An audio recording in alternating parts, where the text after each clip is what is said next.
Welcome to Author. My name is Sven Michael Davison, and today I have a return with Mark Clements, where he's talking about publishing in the 1990s with his books Children of the End, Lorelei, and Land of Nod. And he's also talking about his time with Donald I. Fine. And let's hear about his experiences, shall we? If you haven't done so already, please subscribe and take it away, Mark. And my agent had to go out and shop around again. And she found, she ended up with Donald Fine, who was at that time still considered the last mid-sized publishers.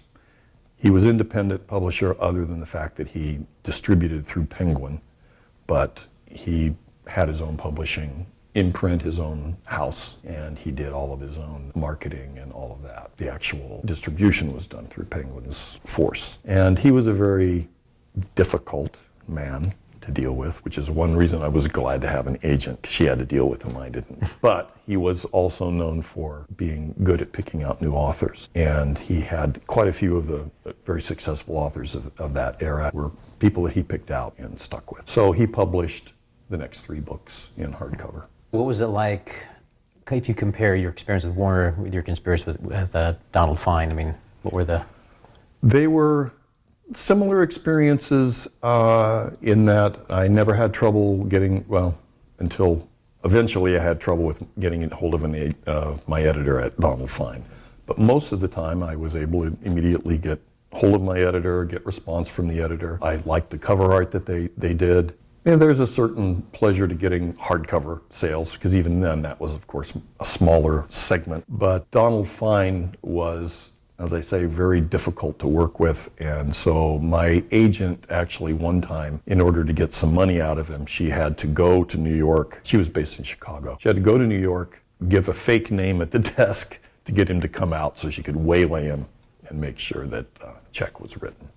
So that never happened with Warner, but there you go. So when you talk about difficulties, was it just difficulties with financial obligations, or was it sort of like with everything? Was he just kind of cantankerous? Or he was cantankerous. I went through, every book had a different editor. He went just 8 editors up. In fact, the next to the last editor that I had, he called me to tell me that he was leaving. And I said, oh, that's a shame. I've enjoyed working with you. And he said, well, here's why. And then he held the phone out, apparently, and I heard in the background, and he came back and said, that's Don. So, yeah, I never had to work with him directly, but he did edit, actually, The Land of Nod himself in the end. When The Land of Nod was ready to come out, at that time, John Lesquois, he was the big gun. He got the big ads in the magazines and stuff. But I was getting a little bit of a push from Donald Fine at that point. He was promising a pretty big print run of The Land of Nod and so forth.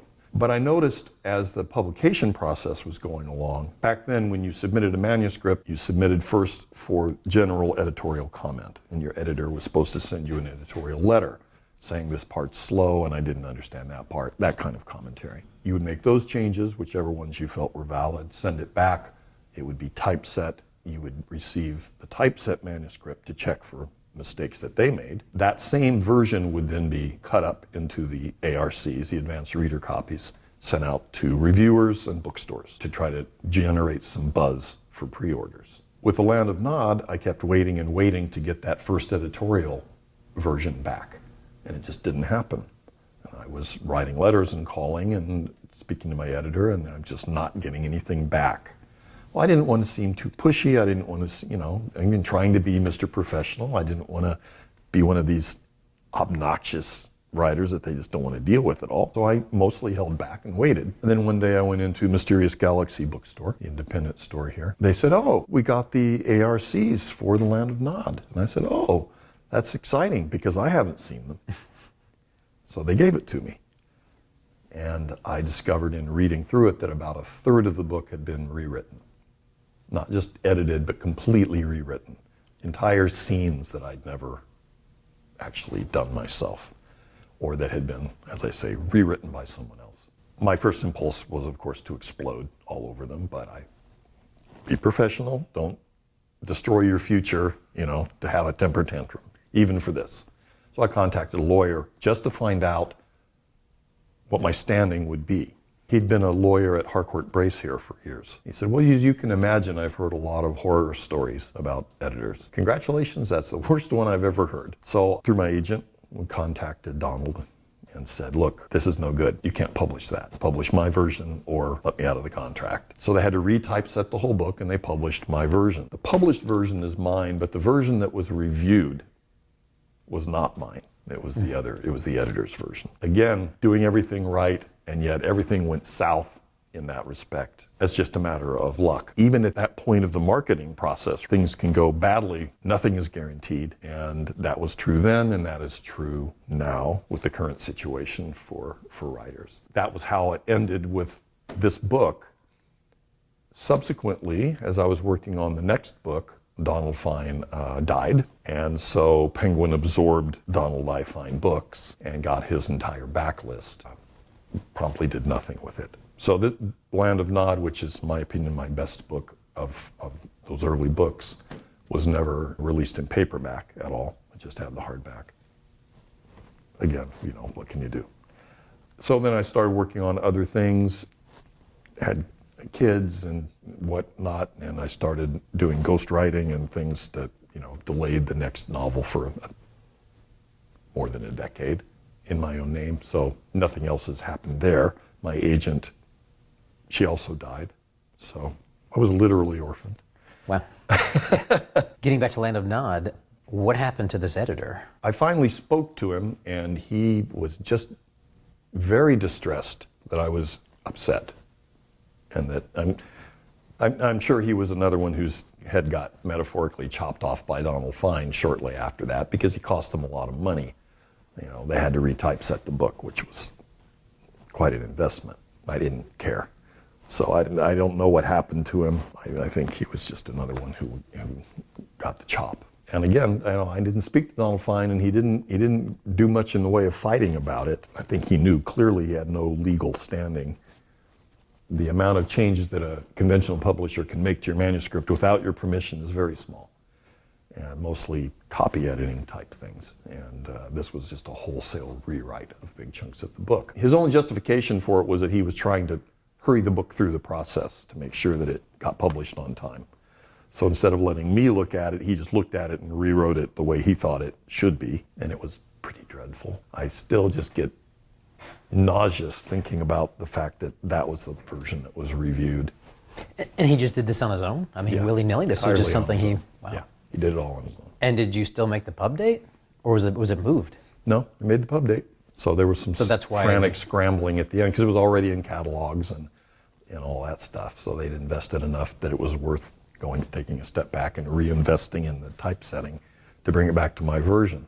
So I guess if there's any good thing about it, it's that The Land of Nod is the most what I wrote of any of the novels. That was the least edited in the end, but it got there by being the most edited by far, and really illegally.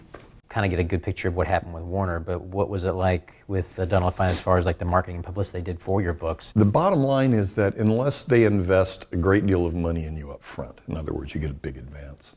And Donald Fine was, like I said, a mid-sized publisher, so he could only afford to do that with maybe one author at a time. The time that I was getting published, his big gun was John Lesquois, who's still a pretty big gun today. So another success story for Donald Fine, although John Lesquois despises him because of money fights. The marketing publicity part is really the same for both, unless they've invested a huge amount of money in you, in which case then they pay for your book signing tours, and they pay to send you here and there, and they arrange for you to appear on television and all that. Without that investment up front, you do that yourself, to whatever extent you can afford it, which typically means you try to arrange signings in your city. If you have enough money and time, maybe you travel a little bit. And that was true for both of them. They put your book in their catalog. They send out review copies prior to publication so that you get hopefully reviews in magazines and newspapers. They send them to Library Journal and Kirkus Reviews and those places. And that was the same for both. Really no difference at all. And really no difference from today. I mean, no, that's exactly right. The conventional publishing process is still the same, except now they have an internet presence of some sort, each publisher. In terms of how they interact with writers, what they pay up front, none of it's changed really. It's amazingly the same. It sounds like, with your first book, 602, you had done some research and you had gone in with it eyes wide open. Oh yeah. Through this process, you knew you had to market yourself. You knew you kind of had to work it yourself. Absolutely. After the disaster on your end with 602, how did you change your tactics for the next books? There wasn't much I could do because, again, this was up to me to finance and arrange everything. I barely scraped together the money for my one trip to Indianapolis with 602. The other books were set locally or scattered around in different places in the country, so I didn't attempt to travel with those. So I did what most people do, which was arrange signings and things in town at bookstores.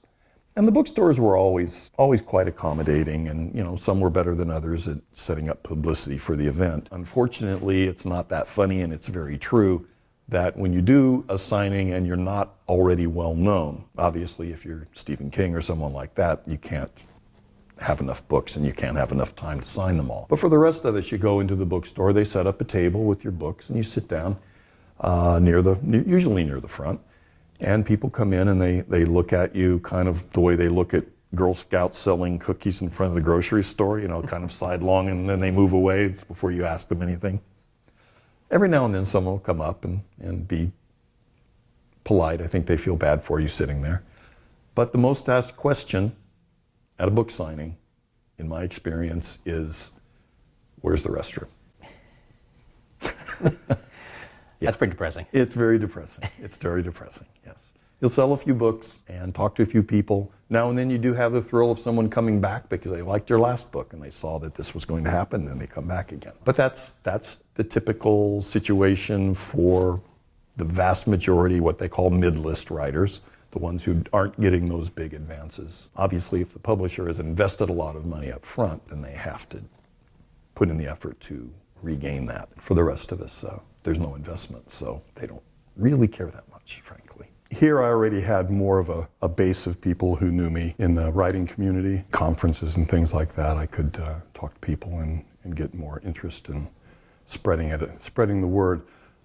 The problem then was that your only outlet was bookstores. Unless you wanted to buy 1,000 copies yourself and sell them out of your car, your only option was bookstores. And I worked at B. Dalton in the 80s while I was working on my books. And one of my jobs was every 2 weeks, the publishers would send what they called a strip list. And the strip list was for paperback books. You would go around the store and you would find the books that hadn't apparently sold well enough in the last 2 weeks. Pull a certain number of them off the shelf, tear the cover off, strip it, and throw the book away. Return the cover for credit. And then with hardcovers, similar, except instead of stripping them, you'd return the whole book, and then they would come back later as remaindered books, the discounted books. The shelf life of a book that hadn't already, again, had a lot of pre-publicity investment or was by someone who was unknown was of 2 weeks. The old trope that word of mouth was the way to make a writing career,